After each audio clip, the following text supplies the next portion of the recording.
देखते हैं question number 5। Question number 5 में आपको दिया गया है आमों की संख्या और पेटियों की संख्या।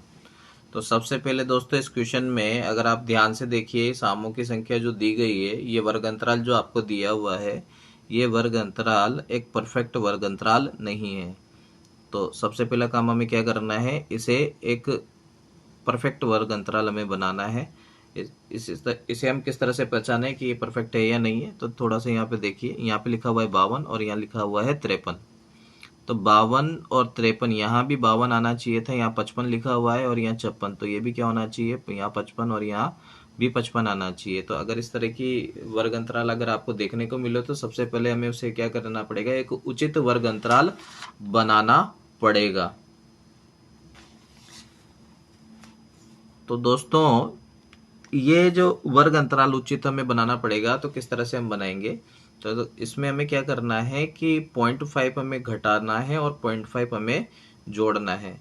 तो सबसे पहला काम हम क्या करें, 50 जो दिया हुआ है इसमें 0.5 आप घटाओगे तो ये हो जाएगा 49.5 और 52 में 0.5 अगर आप जोड़ोगे तो ये हो जाएगा 52.5। तो इसी तरह से ये पूरी टेबल आपकी तैयार हो जाएगी।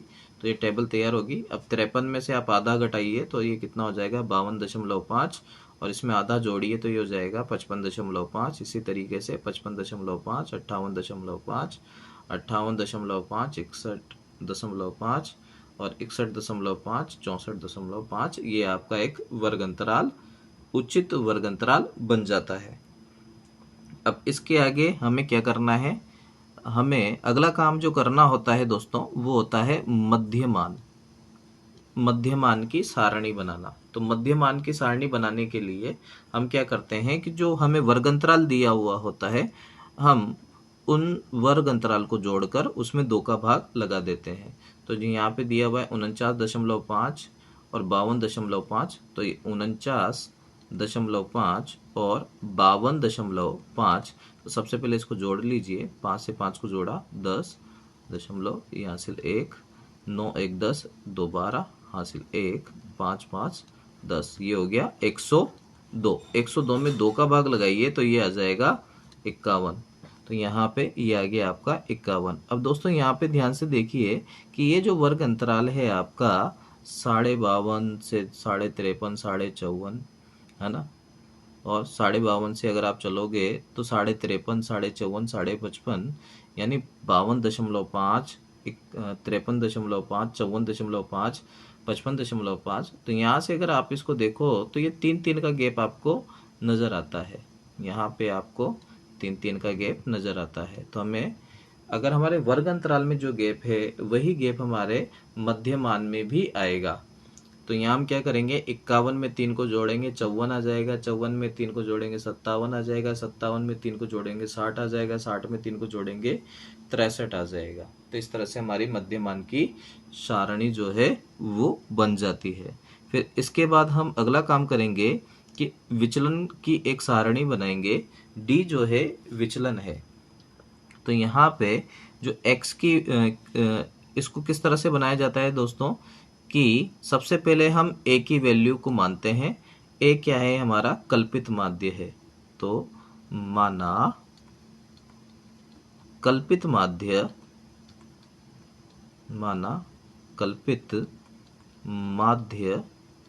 कल्पित माध्य a बराबर, अब कल्पित माध्य कैसे मानना है कि जो माध्यमान है, मध्यमान है, इसी में से, इसी सारणी में से आप कोई एक मान चुन लीजिए। जैसे मैंने चुन लिया यहाँ पे 54 को, तो ये 57 को।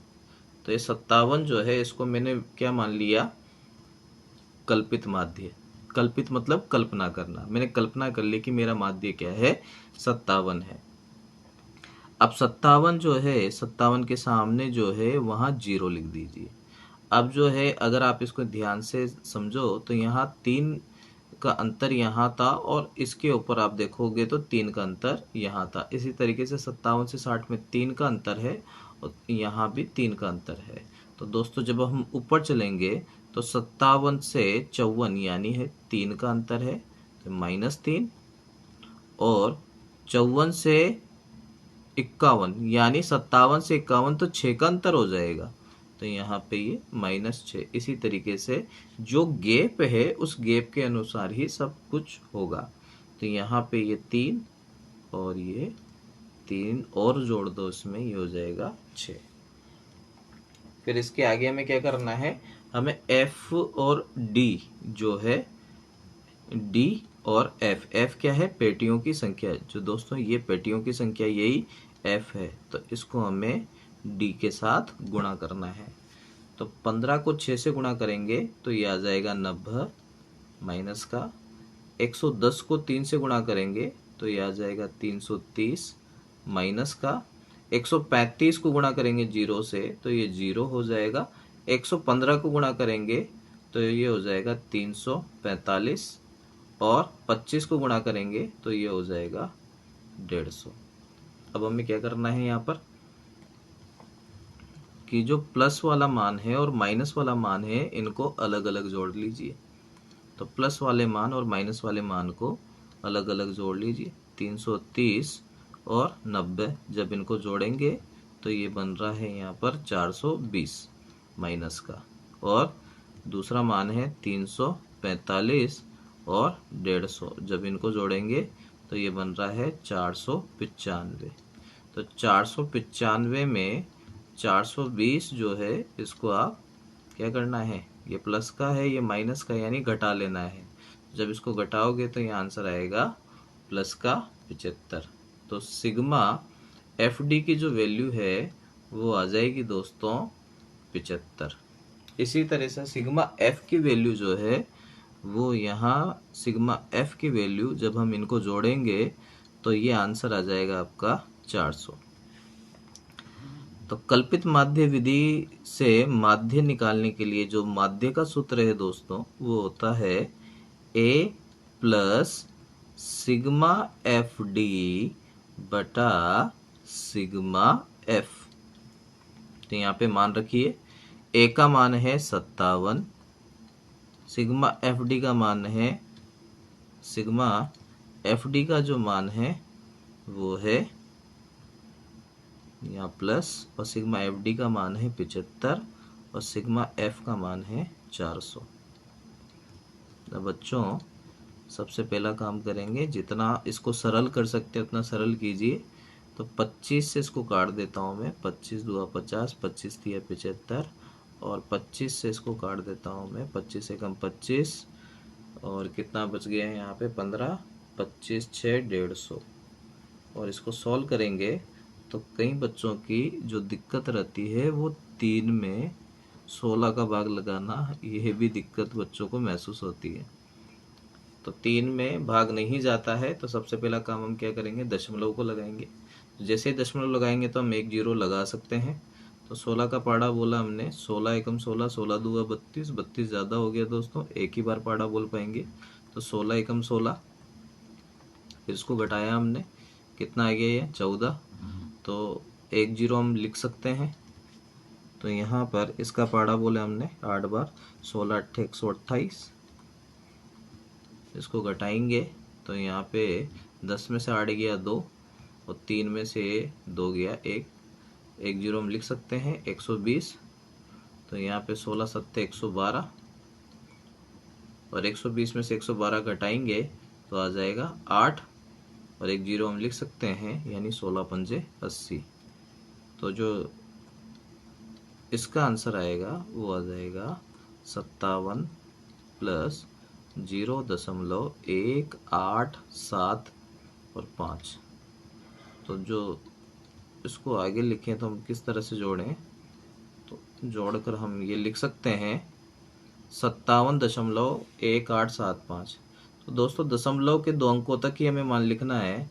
तो यहाँ पे दशमलव का जो दूसरा अंक है और इसके बाद जो ये तीसरा अंक है, तो तीसरे अंक का मान 5 से अधिक है, तो इससे पहले जो दूसरा अंक है उसे हम एक बढ़ा कर लिख सकते हैं। तो यहाँ पे हम लिख देंगे 57.19। तो ये हमारे माध्य का मान आ जाएगा। तो ये हमारे माध्य का मान आ जाएगा। तो दोस्तों जो हमारा आंसर है वो हो जाएगा 57.19। अगला क्वेश्चन देखिए। अगले क्वेश्चन में हमें दिया हुआ है दैनिक व्यय और परिवारों की संख्या। इस क्वेश्चन को दोस्तों हम पग विचलन विधि से करेंगे। तो ये इस प्रश्नावली का क्वेश्चन नंबर 6 है। तो सबसे पहला काम क्या करेंगे, हम मध्यमान की श्रेणी बनाएंगे। तो मध्यमान की श्रेणी कैसे बनाते हैं दोस्तों, तो 100 को 150 से जोड़िए तो ये हो जाएगा 250, इसमें 2 का भाग लगाइए तो ये हो जाएगा 125। एक मान आप निकाल लीजिए। उसके बाद यहाँ पे अंतर को देखिए, यहाँ सभी जगह आपको 50 का अंतर दिख रहा होगा, सभी जगह 50 का अंतर दिख रहा होगा। तो यहाँ भी हमें क्या करना पड़ेगा, सभी जगह 50 का अंतर दिख रहा होगा, तो यहाँ भी हमें क्या करना पड़ेगा, 50 का अंतर, मध्यमान में भी 50 का अंतर हमें लेते हुए चलना है। तो 125 में 50 जोड़ दीजिए तो हो जाएगा 175, फिर 50 जोड़ लीजिए, ये हो जाएगा आपका 225, फिर 50 जोड़ लीजिए, ये हो जाएगा 275, फिर 50 जोड़ दीजिए, ये हो जाएगा 325। अब दोस्तों ये जो u का जो यहाँ मान लिखा हुआ है इसे थोड़ा सा आप करेक्ट कीजिए। इसको हम इस तरह से लिखते हैं x माइनस ए बटा एच, एक्स माइनस ए बटा एच। तो हमें करना क्या है, सबसे पहले a को मानना है। तो माना कल्पित माध्य a बराबर, तो a मैंने बताया था दोस्तों आपको, मध्यमान की जो श्रेणी है इसमें से आप किसी को भी मान लीजिए, जरूरी नहीं है कि हम मैंने जो माना है वही आप मानो, आप किसी को भी मान सकते हो। तो लगभग मैं बीच में से मान लेता हूँ 225। तो जो बीच में से माना है उसका आंसर हमेशा 0 आता है। अब देखिए, एक मैं आपको सोल्व करके बता देता हूँ कि x का मान आपका है 175 और उसमें आपने रखना है 225 बटा, और जो h का मान है, h क्या होता है, ये जो अंतर है 100 और 150 का, 150 और 200 का, 200 और 250 का, 250 और 300 का, 300 और 350 का, इसी अंतर को हम h कहते हैं। तो h जो होता है वो होता है ऊपरी सीमा माइनस निचली सीमा। तो यहाँ पर h का मान कितना है, यहाँ पर h का मान दिया हुआ है, यहाँ पे हम निकालें तो ये आ जाएगा हमारा 50। तो जब इसको मैं घटाऊंगा 175 को 225 से तो यहाँ आएगा माइनस का 50, और इसमें मैं 50 का भाग लगाऊं तो ये एक बार चला जाएगा, यानी यहाँ पे आएगा -1। तो 50 के लिए दोस्तों -1 आया है, ध्यान से देखना आप इसको कि 50 के लिए क्या आया है, -1 आया है ना। अगर यहाँ पे 100 होता तो -2 आता, इस जगह अगर 100 होता तो -2 आता, इस जगह अगर 150 होता तो -3 आता। तो यहाँ पे देखिए, यहाँ से जो यहाँ का गैप है वो 100 का है। तो यहाँ से यहाँ का गैप अगर 100 का है तो 50 का जब भाग लगाओगे तो यहाँ पे आ जाएगा -2।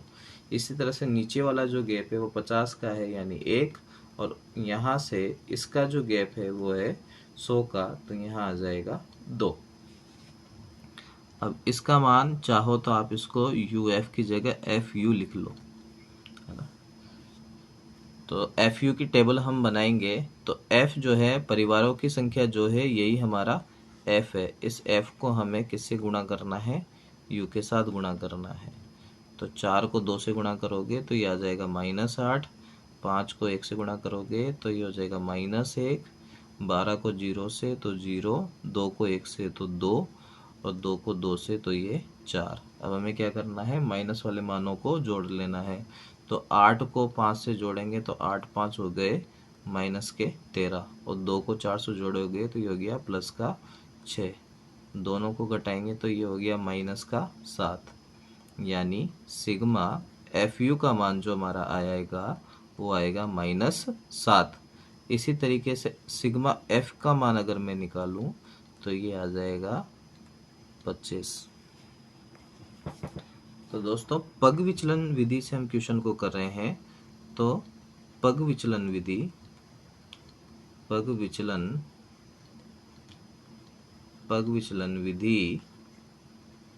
तो पग विचलन विधि से माध्य अगर हम निकालें तो इसका जो मान होगा x बार, सूत्र होगा दोस्तों a plus sigma F you upon sigma F you upon sigma F into H. तो यहाँ पे a की वैल्यू रख दें हम, a की वैल्यू रख दी हमने 225 प्लस सिग्मा एफ यू की वैल्यू है -7, सिग्मा एफ की वैल्यू है 25 और एच की वैल्यू है 50। अब दोस्तों आगे इसको देखते हैं। जितना हम सरल कर सकते हैं पहले सरल कर लेते हैं। अगर कुछ कट रहा है तो उसे काट लीजिए। तो यहाँ पे 25 से 50 जो है वो 2 बार कट जाता है। तो यहाँ पे ये आया 225 प्लस और माइनस, दोस्तों माइनस हो जाएगा, 7 और 2 को गुणा करेंगे तो 14 हो जाएगा और यहाँ जो मान है आ जाएगा 211। 225 में से 14 घटाएंगे तो 211, यानी इस क्वेश्चन के लिए जो माध्य का मान है वो दोस्तों आ जाएगा 211।